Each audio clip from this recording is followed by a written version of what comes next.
Hello, this is retired Pastor Karl Schmidt. This is a sermon for the first Sunday after the Festival of Christmas in 1/2/22. So it's the first Sunday of the new year, and unfortunately, after 2 years, we're having to do this virtual again because we closed the church for safety.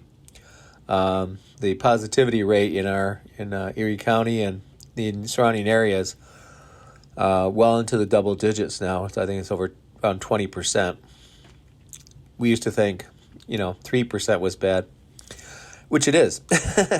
But here we are, and so the sermon for today is from the Gospel of Matthew, the second chapter, verse 13 to 23.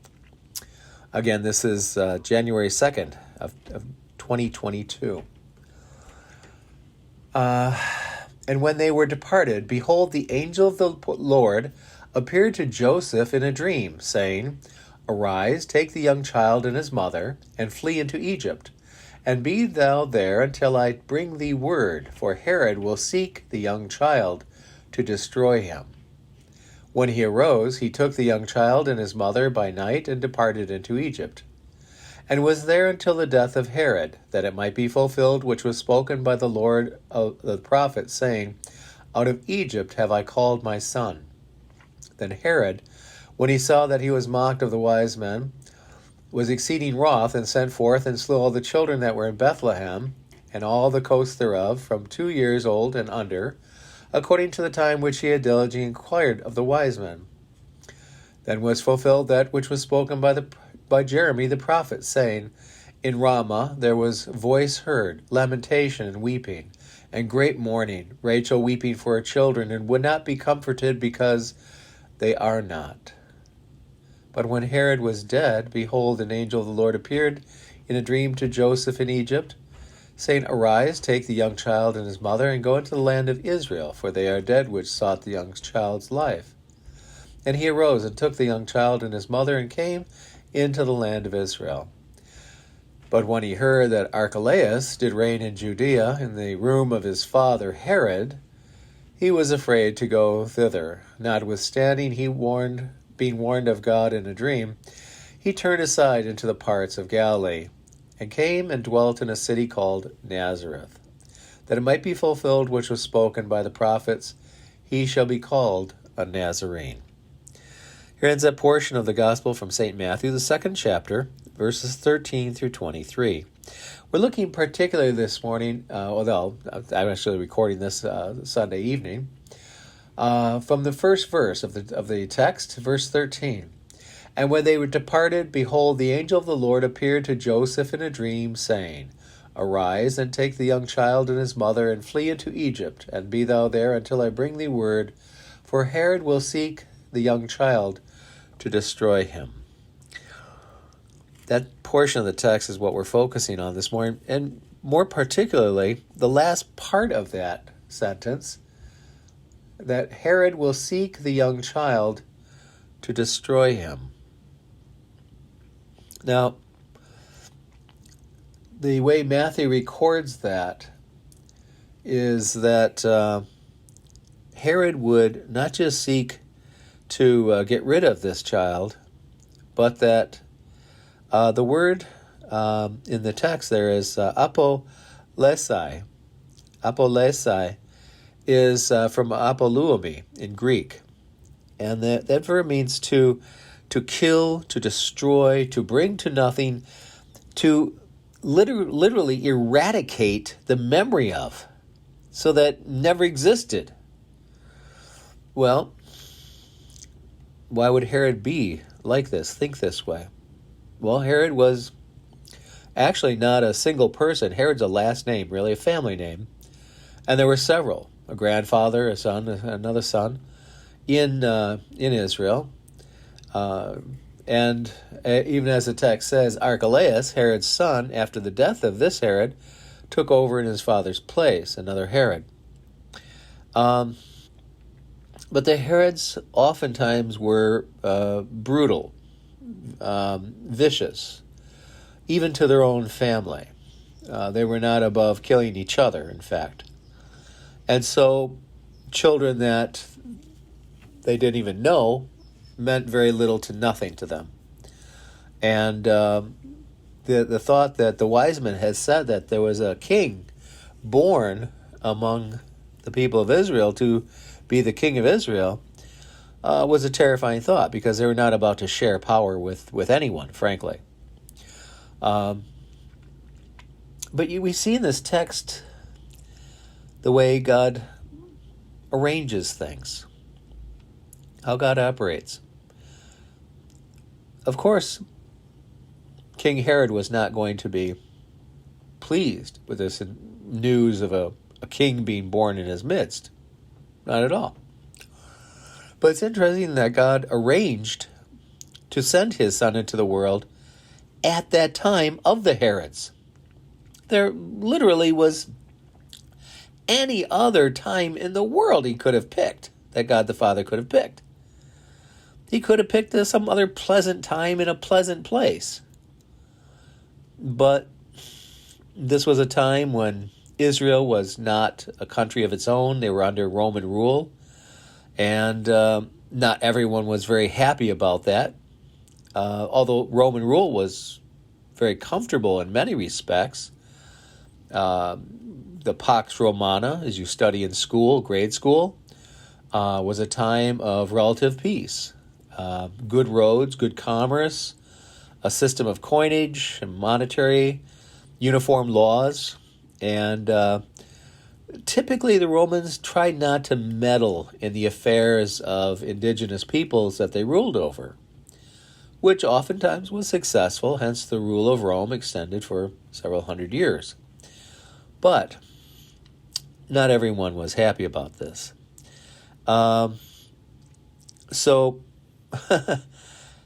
Yet God the Father designed this time, so much so that it was written in the prophets that he would be called out of Egypt. His son would be called out of Egypt. It was written in the prophets that his son would be called a Nazarene.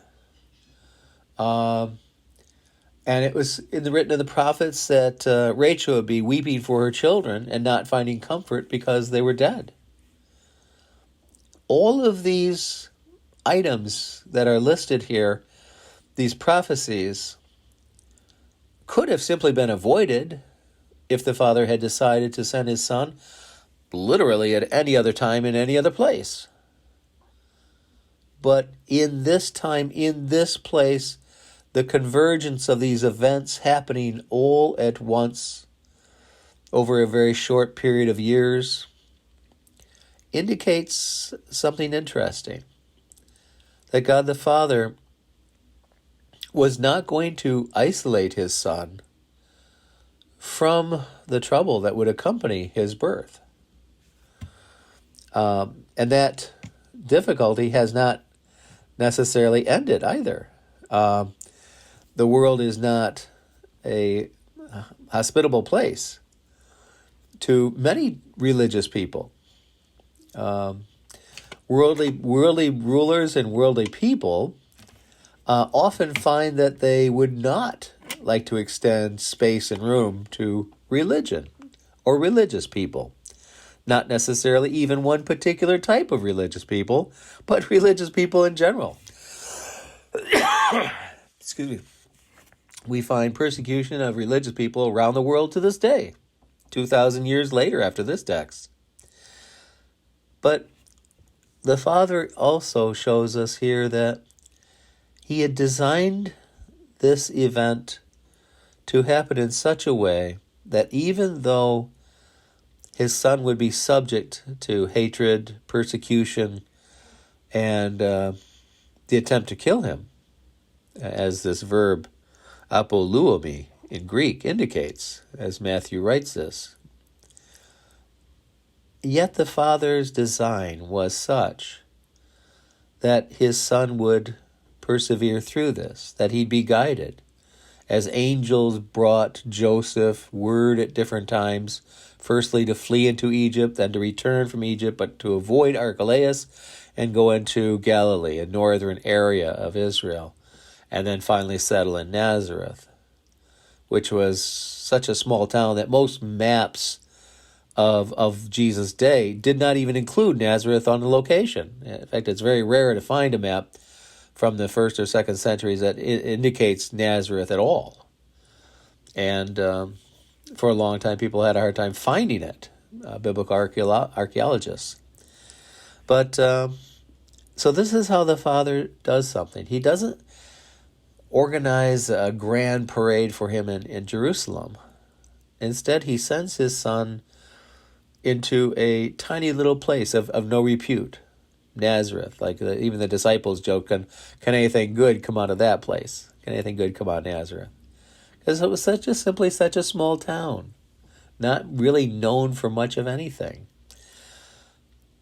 And so you would think that this entire adventure would be lost from the very get-go. It would seem that the whole thing has come unraveled, and yet God designed this. This was foretold by the prophets because God the Father sent those prophets to deliver those words, that this would be the case. Why would the Father make things so difficult for his Son? Well, this is actually a great comfort to us, because he sent his Son into the world not to be served, but to serve and to be a servant to the many. He didn't send his Son to live in palace, to have sumptuous food and banquets and servants galore. Instead, he sent his Son into the world to serve you and me, and frankly, everyone. He sent his Son into the world to set aside majesty and power and glory and whatever these qualities of God are. I'm not saying I even know what they are. How would I know? The qualities of God, I can't even imagine. And yet, the Father asked his Son to set these all aside, to become true man and true God, but in all respects to appear simply as a man. Isaiah had foretold that there would be nothing about his appearance that we would be drawn to. There would be nothing about him except that he'd be a man of sorrows, acquainted with griefs and misery. Excuse me. I ended up with my grandson's cold. Anyways, so why would the Father do this? Except that he sent his Son with a particular purpose, a mission. And that was not to be grandiose, but quite the opposite. That he would be sent among humankind to live with us as one of us, to share not only human flesh and blood and body and soul, as well as to be true God, the Son of God. And yet, he was sent in that way to take upon himself not only our true human nature, but also the curse that we had brought upon ourselves. And this curse of death and doom, we were unable to do anything about. And knowing that, the Father decided to have mercy for us and upon us, to give us pardon and peace rather than condemnation and, well, frankly, apoluomi, as the verb is in here. Like as Herod wanted to have happened to Jesus, the baby child, or as it's called in the text, a padion, which is a young child at this point. He's maybe 2 or 3 years old. He's a preschooler. And so God the Father designed this all so that he would be subject to all of the things that are upon our shoulders, all the type of things we have to follow. But not only that, but the Father would look upon his holy Son as though he were the ultimate sinner, that he would bear the sins of us all, as Isaiah had foretold. And also as Isaiah had foretold that by his stripes we would be healed. And this is the cross, that Father designed Jesus' journey to end at the cross in this earthly life, in this state of where he set aside majesty, power, and glory. And in religious circles, that's called the state of humiliation. Not that he was humiliated, but that he humbled himself and appeared simply as one of us. And so the Father did this for our sakes, for your sake. And the beauty of this, he did it for everyone. Not for just those who would end up in heaven, but he did this even for those who would end up in hell. That all humankind is represented in this child, in this padion, in this preschooler, Jesus, that Herod sought to kill and destroy. And that actually is a beautiful presentation of the gospel itself, because the gospel is, of course, not about anything we do. We are not even in the gospel. The gospel, as Martin Luther pointed out correctly, is nothing else than the story of Jesus. That's it. That's the gospel in its entirety. And so the gospel message was designed about this story of Jesus, which takes him to the cross, where he lays down his life for the life of the world, for all human beings. It doesn't matter who you are, what you do, what you don't do, what you have done, what you will do, doesn't matter. He laid down his life for all. The sins of all are forgiven. And in fact, there is no difference, for we in sin are all the same brokenness. None's better than the other, as the Lord himself said. There's none that is righteous, not a single one. None of us were, as the Old Testament says, tzaddik. That means righteous. Dikaiosune in the Greek. But there was none that were righteous, not a single one. And that's us. That's the world. And so the Father sent his Son to remedy that, to prepare a righteousness that is from him, made by him, with nothing but simply the life of his Son. And then his Son laid down that life unto death to pay that price that the Father himself demanded, because it was God who demanded death for sin. And so the Father's wrath over the sin of the world has been satisfied in this child. And so the fact that the Father designed this first couple years to be a tumultuous, rather tortuous beginning for a young child's life was on purpose. And so it was throughout his life. And not that it ended at the cross, you see, but that at the cross, this God-man laid down his life. And so God and man died. Even though God himself cannot die, yet, being true man, he died for the sin of the world. And the Father raised him from the dead, even as the Father gave him authority over life and death. As Jesus says, I have the power to lay down my life and to raise it, pick it up again. And so Jesus was raised from the dead and lives with the Father and with us. And that's the beauty of this text from Matthew, the 2nd chapter, verses 13 through 23, about the madness of Herod, who is just another self-obsessed politician with no thought for anyone but himself, a complete and utter narcissist and psychopath or sociopath, probably both. And yet at the same time, all part of the Father's design in sending his Son, who would suffer and who would be thrown into a tumultuous, violent, turbulent time, but whose life was given to be life for our life. So we have the forgiveness of sins, life everlasting, heaven, inheritance of God's kingdom to be our home, life as children of God forever with the Father, the Son, and the Holy Spirit, and things which are so wonderful that we really don't understand. That's ours, all because of this design that the Father laid out for His Son to save us all.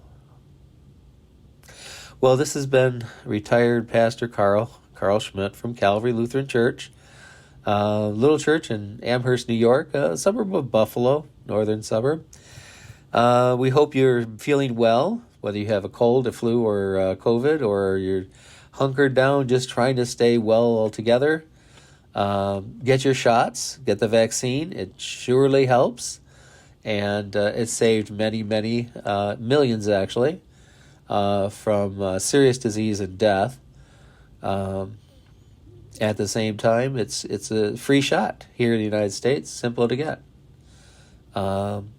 So be safe, take care, think of others, and bye-bye.